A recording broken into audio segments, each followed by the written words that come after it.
definitely some of the smaller holder groups that I work with in East Africa, there was a challenge. Farmers in DR Congo, there's been a challenge, but there's other challenges with new organic regulations that are also impacting Congolese farmers. Um, but our main customer co-op has been really concerned about it. So we've been starting EUDR surveys for many, many months now. And we were surprised to see that in many cases, our African supply partners were way far ahead of the game than our Really? supply. Brazil, yeah. Friends, we have an announcement.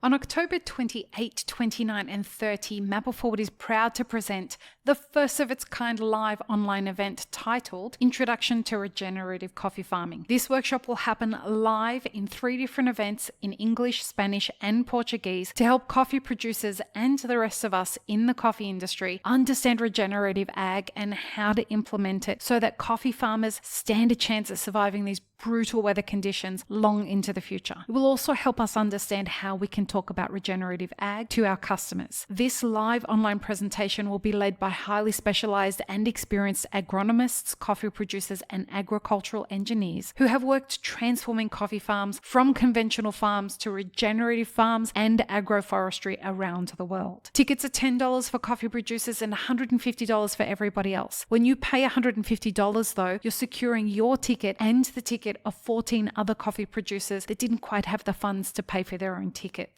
Not only does your ticket buy you access to the workshop, but it also gives you access to newly formed WhatsApp groups, one in English, one in Spanish, one in Portuguese, where people can continue to exchange information and ideas about regenerative ag before and after the workshops. For more details, head to mapleforward.coffee/workshops. Check the link in the show notes for details and help us spread the word about this workshop by sharing our posts on social media.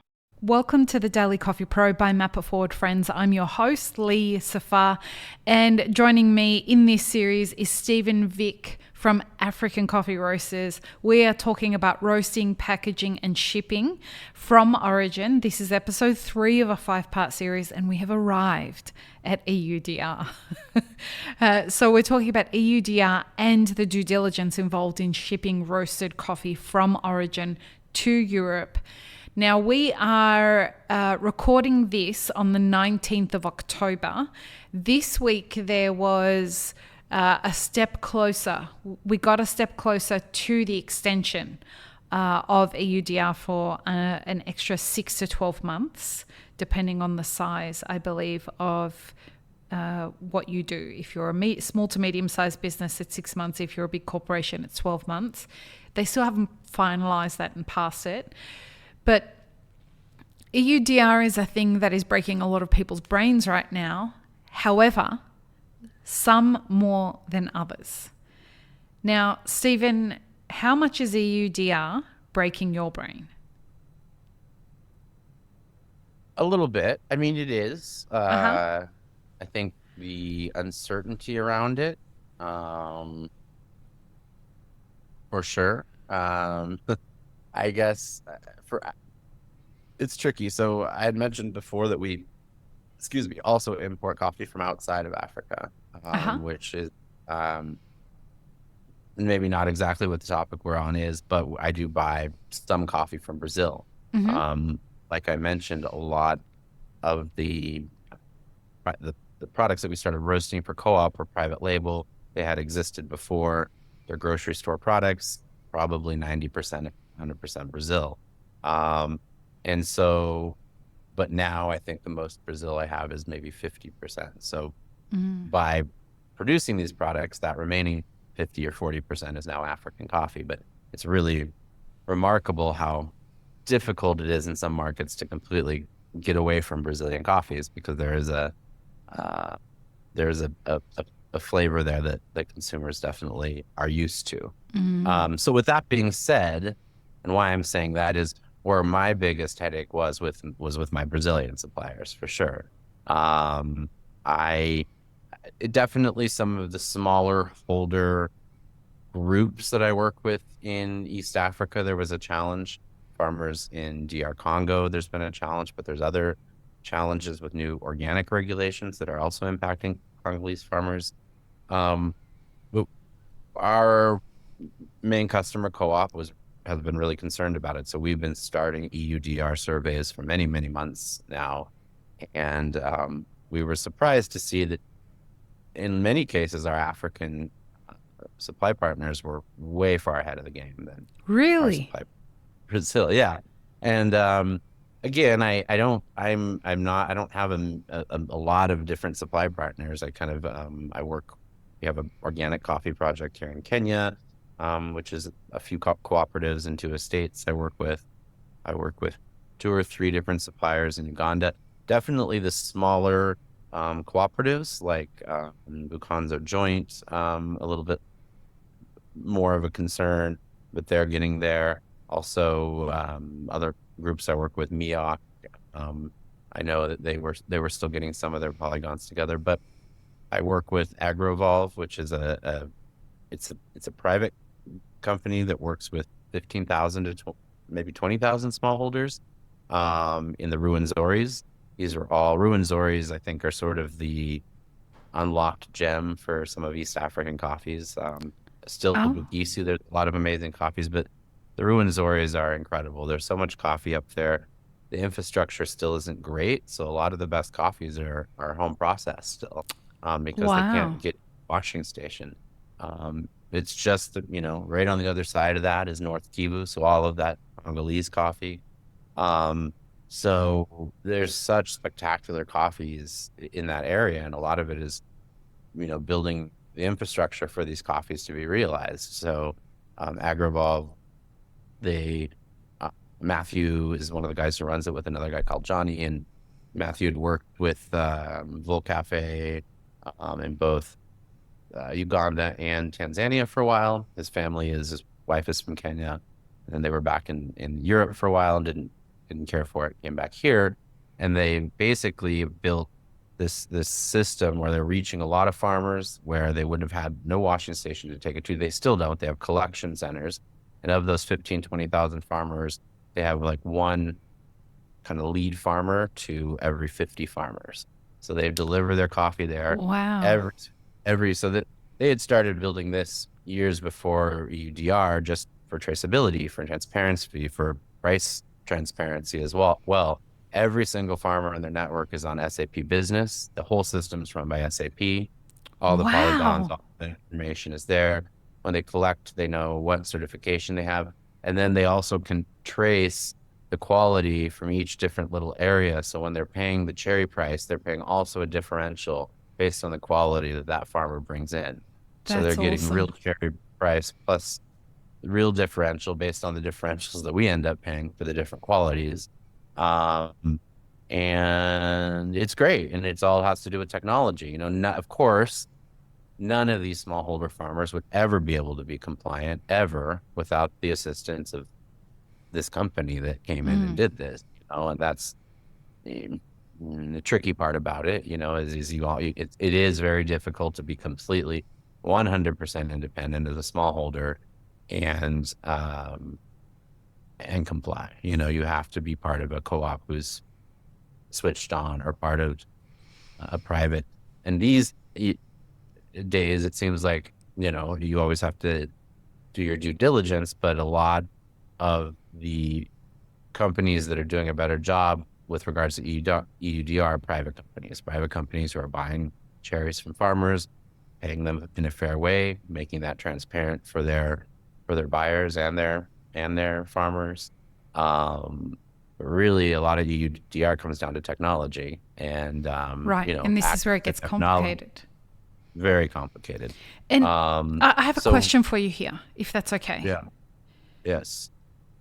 The part that a lot of people are getting stuck on with regards to this, and I would really value your insight into this, is the challenge that coffee producers are being asked to provide information for a system that is outside of their own country.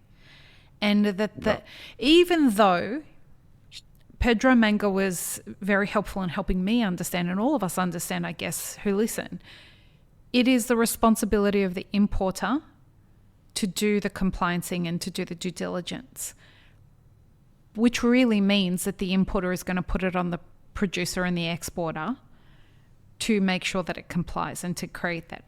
What are your thoughts around that? Well, technically, it's not the requirement of the importer. I mean, it's the requirement of the company who's putting that produce on the shelf. So again, it all trickles back to so our products, that we sell to co-op is technically putting that product into the EU market onto the shelf. It's coming from us. That's for roasted coffee, right? Yeah. So they're importing the roasted coffee. Mm-hmm. So they are the importer. So they have to show due diligence, which means we have to show diligence. And that's what everyone's saying, right? Like, yes, the legislation says that the importer, whether it's green coffee or roasted coffee, Yep. Side note, folks, doesn't include instant coffee. That's very interesting. Mm-hmm. But if you're importing roasted coffee or green coffee, the person who's importing it is responsible for doing the due diligence. It's not like they're getting on a plane and going and figuring out what's going on with the polygon. No, they're contacting you, they're contacting the producer, they're contacting the exporter, whoever it is, and they're saying, get me the documentation.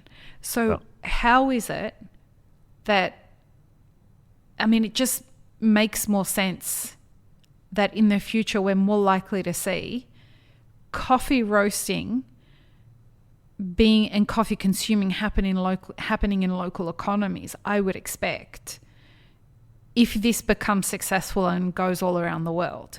Am I seeing this wrong? Yeah, I mean, no, but inevitably everyone's going to be. I mean, when there's, 25 million people in Nairobi in 2100 and 40 million or 60 million people in Lagos, people are going to be drinking coffee, Yeah, right. So the consumer habits will certainly shift to the global south, I think, as the population does, 100%. I mean, we're seeing it here in Nairobi. We're seeing a huge growth of consumer. Of course, it's going to take a while to catch up, but we got a while, I mean, maybe I don't, maybe you don't, but the world does, I'm getting up there. But, Word, same here, bro. And I mean, I just think about even just the rapid development. I remember the first time I went to Indonesia and I found this coffee shop somewhere that was importing intelligentsia roasted coffee, and they had a scare. And this was in 2011 or 12. And that was it for the coffee in Jakarta. And then I went back to Jakarta a couple of years ago, and I'm buying like pour overs of geisha from these Australian, I mean, all this stuff, and that was within 8 years, and it's just a matter of time. I of course, there's going to be way more internal consumption. It just will be how it is. And do you think this kind of popular flow? Do you think that this kind of legislation accelerates something like that?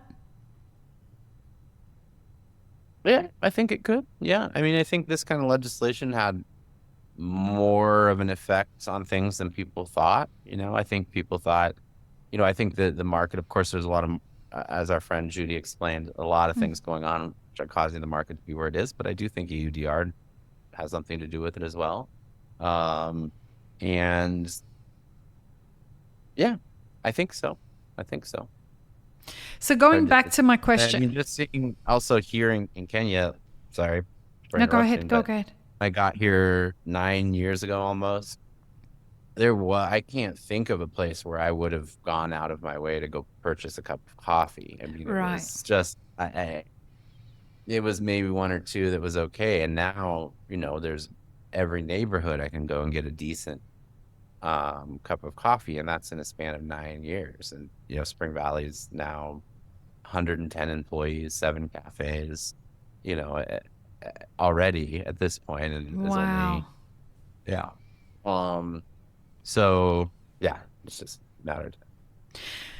Which gets really interesting because, we're looking at all of the industry kind of shape itself, and a lot of people are in denial and they're saying, no, everything's going to stay the same.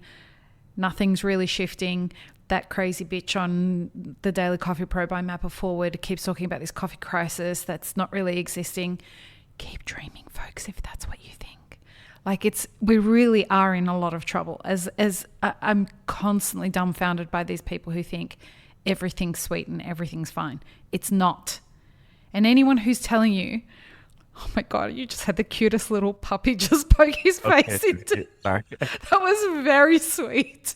He's been sleeping, but now he's for anyone who was watching, you just saw a little puppy poke his head in the side of the camera. It was fantastic. So I say that to say there are opportunities that are going to be happening at Origin that haven't been opportunities before, right? 100%. I mean, again, if you look at, like I said, all these huge countries are producing coffee. If you look at Uganda, they're producing 6.5 million bags a year. Forget about just the roasting, decaffeination, soluble. There is soluble happening in Origin, but it's not generally higher quality. You could do more commercial soluble and leverage that with higher quality soluble. People could deliver their coffee from all of East Africa to one place, have that done. There's only one, I think in Europe, there's only one supercritical CO2 plant that's doing high quality. All of that can be done at Origin. Like, why are we shipping coffee to Vancouver, Canada to be decaffeinated, to be then shipped all over the world? And of course, yeah, it's easier for us to say, but also we're developing so quickly now. The idea of, something we produce on the other side of the world isn't crazy, but it was a long time ago. And right now, I know we're talking about EUDR, kind of went off. That's but right now there's this group of investors here in Nairobi that are looking at just that, investing in potentially a decaffeination plant, supercritical CO2. I'm helping them do the quality testing. We just sent 45 kilos of coffee to 3 different labs in China, Turkey, and another country, I forgot, to see India. And then, of course, we did a physical and we'll look at the quality of those. But yeah, I mean, to my knowledge, there's no coffee being decaffeinated in Africa, which is crazy, with how much is being produced here. And if you look at a country like Uganda, who Kampala is going to be one of the largest, top 20 countries in the world, they're producing 6.5 million bags. Imagine if they were and a lot of it's Robusta, of course, but imagine how much of that is being processed for soluble or is going out to be processed. Yeah. Do that in the country. Imagine how many jobs would be created. How is Africa going to support all of these people in the year 2100 out manufacturing more here with all kinds of agriculture, not just coffee, but all kinds of medical manufacturing? There's so much that can come here. Here's a real funny thing. I'm going to lighten the mood a little bit, but in my little zone, and it's just funny. There's this one factory, and it is probably the length of one football pitch or 2. It's so long. It's this long factory. And every day there's these long strings hanging out, drying, and these strands of a textile. Now everyone who's going to visit me is going to know the big secret.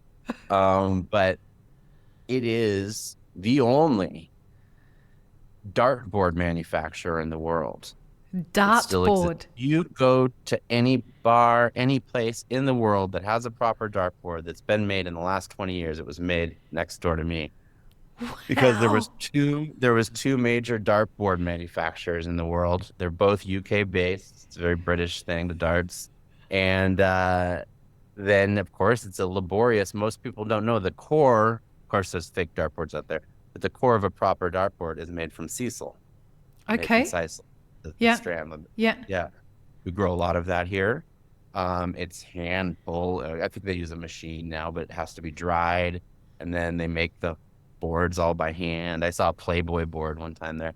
But yeah, they were like, well, it's labor intensive. Let's move our factory to Kenya. Right when the EP said they were one of the first ones, within 3 years, the other major dartboard manufacturer that was UK based went out of business. They took all their business. Wow. And now in any bar, they have different names, but it is the only dartboard manufacturer in the entire world, and it's right there. But anyway, it's just so funny to think about, you think, oh, this thing has to be done in this way for so long, da da da da da da da. These guys thought outside of the box, and maybe monopolies aren't good, but now they own and they have so many jobs they produce from that, and it's crazy to think of all these little things. Well, and EUDR is going to force people to think differently about supply chains. That I think Mhm. is the whole point of Yeah. what this is going to do. And I think there are other continents around the world that are looking at what's happening with the EUDR and watching carefully to see if they're going to implement the same thing. No doubt it will reshuffle the way that people look at supply chains, and no doubt it is going to put people out of business, as what happened with the dartboards, right?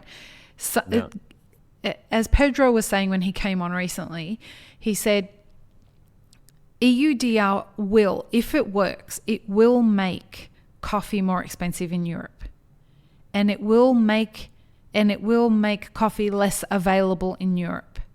hmm Yeah. 100%. I mean, thank you for reminding me, because now it's gone. But when I was just starting to book my new Brazil contracts for next year, now that the Uh-huh. diffs are, and here Yeah. I'm talking like a buyer now, the diffs are coming down. But when I was talking with the supplier, he was like, well, there's going to actually be probably an EUDR differential now. So basically, like, there's your rainforest differential and your organic differential, and now basically there'll be an EUDR differential. If you need it to be compliant, you're going to be paying an extra whatever, 2 cents. And shouldn't that be the way that it is, though? Am I seeing that wrong? Yes. Yes, yes, yeah. It should be passed on if it's legitimate. Yes. Right.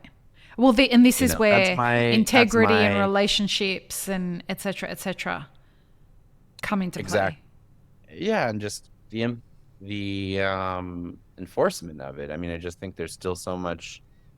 People are going to find ways of getting around things. 100%. I won't even say what country I was in, but I was buying coffee one time, and it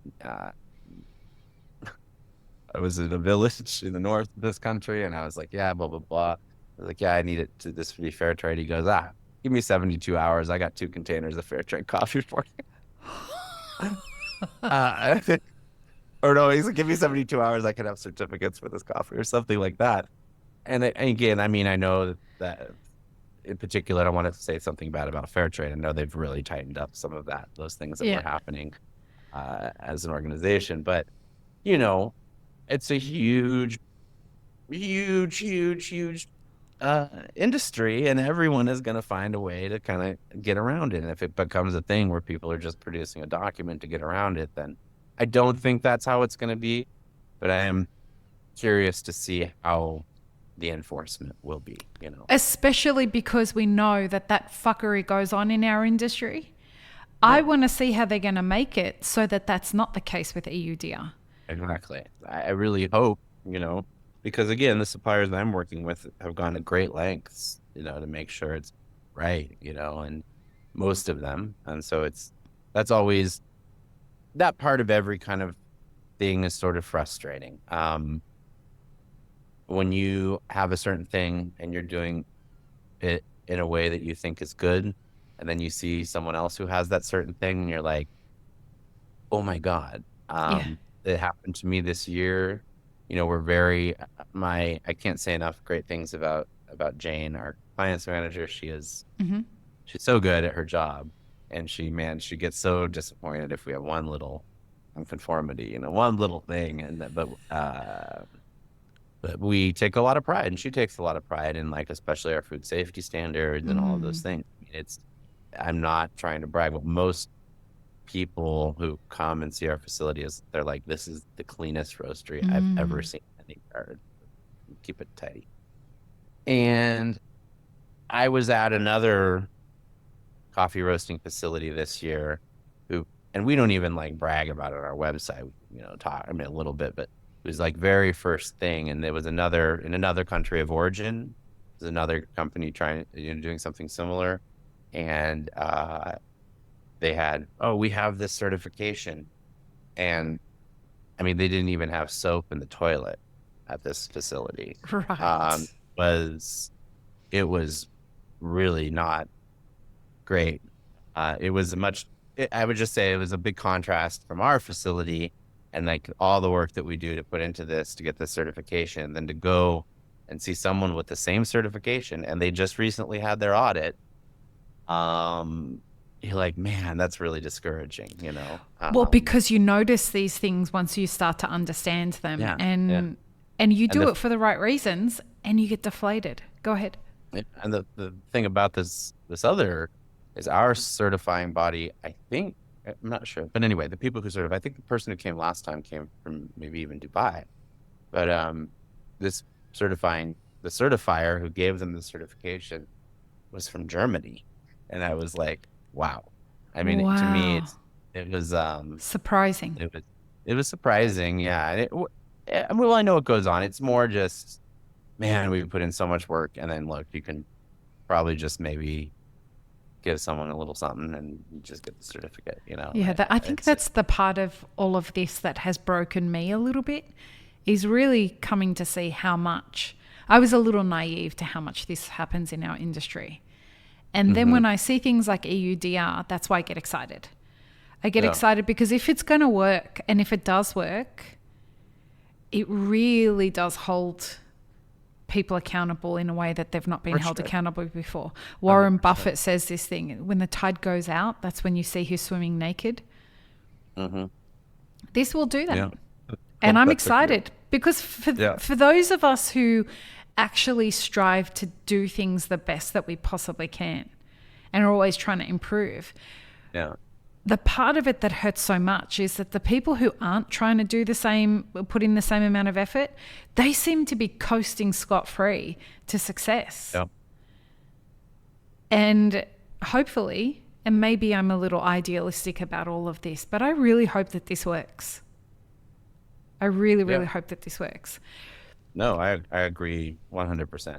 And you know, it's everything. And same with this waste mandate is going to be the next thing we're talking about, because it's a lot. It's challenging it also from a coffee perspective, because still I haven't worked yet with recyclable material that has a barrier that can keep coffee fresh for 1 year. I haven't seen it. No, I don't think it exists yet. Or compostable, and you know, the compostable is getting better, but it's a challenge where and it definitely, yes, we can complain about it all we want, for sure, but at the end of the day, if you're not going to do anything about it, it's just going to get worse. You know, we're not. The thing about it too is, you know, this is a bit controversial, is I really don't think that all of our efforts that we're trying to make with regards to climate change, deforestation, waste, plastic, we're not saving the earth. We're trying to extend humanity. You know, the earth it's going to flush us out. You know, the oceans will rise, we'll all drown and die. I mean, but in my opinion, you know, I don't really think the earth is going to die because of us. It's been a lot. No, it's humans. It's humans, and all we're trying to do is make it a better place to live for a little bit longer for this species that we are, you know. Eventually get spit out, but you know, so I think, if we don't do something, it's going to accelerate much faster than we can, and we hate it, and but it gives us a challenge. It gives me a challenge. If anything, now if I have to now develop recyclable materials, I'll probably add another person to my packaging team. I'm giving someone another job. I'm finding another expert in that thing that I now have a challenge to overcome. I'm not bored, you know, with just buying the same coffee, throwing in the same bag, and doing another thing. And the challenge presented manifests into something good in the long term, I think. So, speaking of challenges, speaking of challenges and challenges accepted, that's what we're going to speak about in the next episode: the challenges of roasting and shipping coffee from origin, roasting, packaging, and shipping coffee from origin. So join us for the fourth episode in this series next, folks. Peace, love, and peanut butter. Have an amazing rest of your day.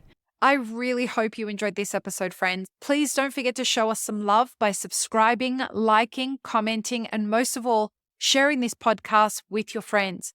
Check the show notes for links, including our sponsors and our Patreon, and stay tuned for more great conversations on the Daily Coffee Pro by Map It Forward.